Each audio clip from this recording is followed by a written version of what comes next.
بلا ليميش بلا ديكاباج طوندونس 2025.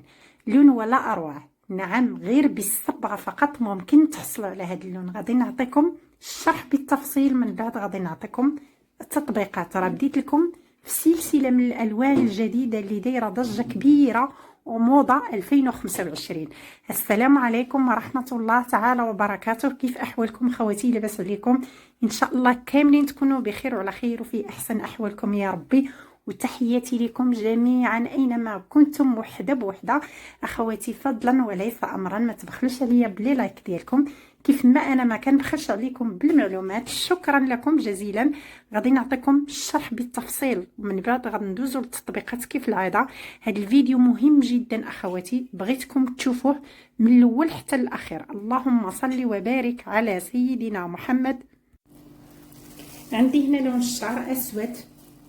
غادي نعمل مرحلتين. المرحله الاولى التفتيح بالمحايد فقط بدون ديكاباج، ما كاينش كاع نهائيا ديكاباج. الثانيه غادي نعطيكم ميلونج. هنايا اخواتي جميع قاعده الشعر ممكن يطبقوا هاد الخطوات: البنيات، العسليات، الفواتح، الغوامق طبيعي. الناس اللي عندهم الاسود غرابي، والناس اللي عندهم الحنه، والناس اللي عندهم الاحمر، لا يمكن تطبيق هذه المراحل. خصهم تفتيح بالديكاباج عبر مراحل. الناس اللي ذكرت البنيات، العسليات، الغوامق، الفواتح طبيعي، الغوامق طبيعي، ممكن يديروا هاد المراحل. بالنسبه للناس اللي عندهم صابغين بالبنيات، صبغه ماشي سحب لون، يعني تكونوا درتوا صبغه بدون ما تكونوا درتوا قبل سحب لون. البني والعسلي ما كاينش مشكل، حتى نتوما ممكن تطبقوا هاد المراحل. المحايد صفر، ممكن ديروا المحايد 0.0 او صفرين، كيكون مركز اكثر. كناخذوا تيب كامله من المحايد، كيكون ماركه جيده اخواتي. انا ناخذ قياس خصله فقط، عندي خصله صغيره بزاف، مع نفس الكميه اوكسيدون رقم 20.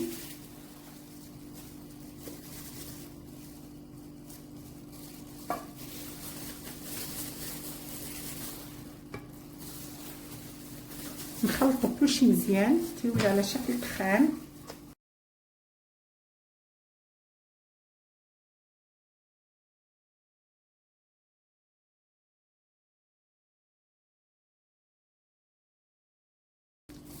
من بعد هنا خواتي نطبقو الخلطه ديالنا من الجذور حتى لاطراف الشعر.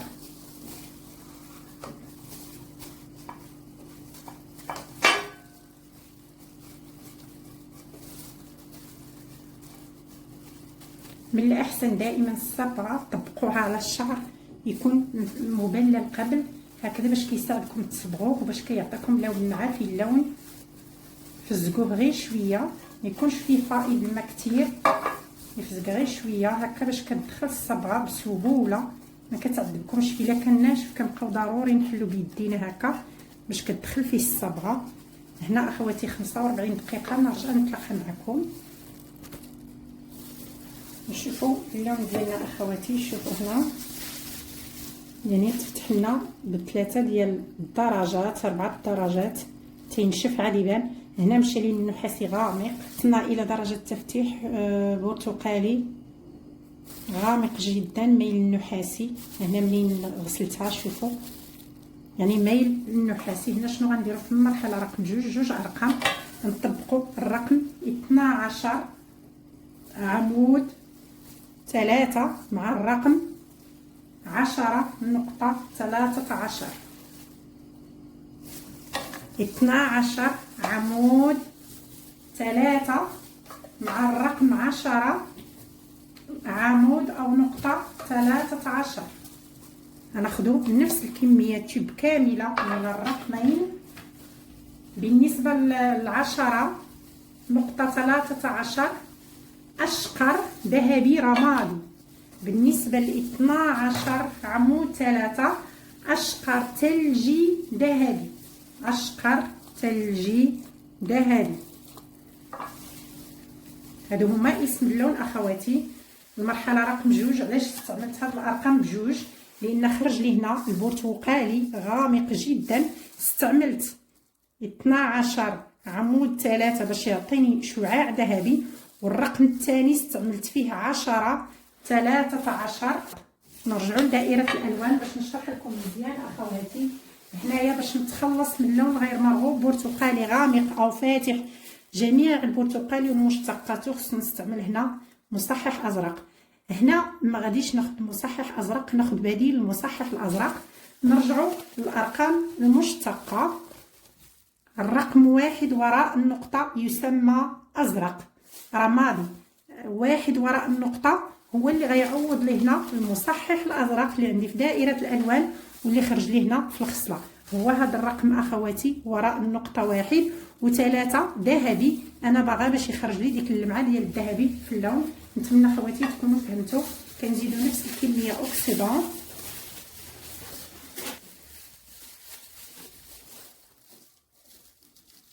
اوكسيدون 20 خدمت في المرحله الاولى اوكسيدون 20، المرحله الثانيه اوكسيدون 20. هكذا باش الشعر ديالكم غيبقى مزيان ما يوقع له حتى مشكل. نخلطوا كلشي مزيان اخواتي.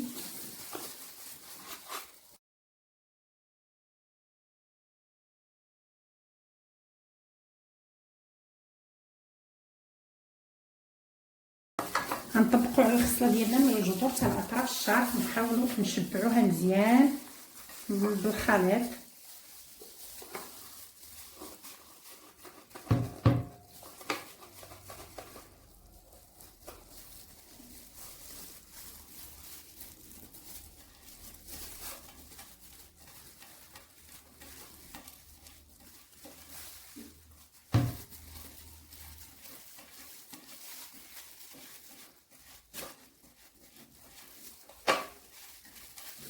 هنا 30 دقيقه. نشوفوا اللون ديالنا اخواتي. شوفوا هنا هذا هو اللون ديالنا. غنغسلوه باش يبان اكثر.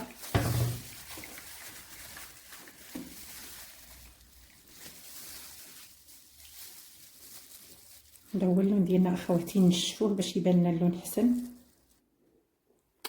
من بعد ما نشفت الخصله اخواتي، الشعر دائما ملي تيكون فازق تيكون في البرودوي ما تيبانش. حتى كنشفوه نسرحوه عاد كيبان اللون ديالنا. نسرحها نولي نتلاقى معكم. هذا هو الشكل النهائي. اللون طب دي طب ماشي بحال الكاميرا اخواتي، في الواقع حسن. لي غوفلي ديال الذهبي جايين غالبين، خاصه ملي كيضرب فيهم الضوء. لون زوين بزاف. نتمنى تكونوا فهمتوا. عندكم اي اقتراح، اي سؤال، اي طلب، اي استشاره، طرحوها لي في لي كومونتير ديال اخر فيديو. كنجاوب على جميع التساؤلات ديالكم اخواتي. فضلا وليس امرا ما تبخلوش عليا بلي لايك ديالكم، كيف ما انا ما كنبخلش عليكم بالمعلومات. شكرا لكم جزيلا اخواتي. تهلاو في راسكم. نتلاقاو ان شاء الله بالجديد. مع السلامه.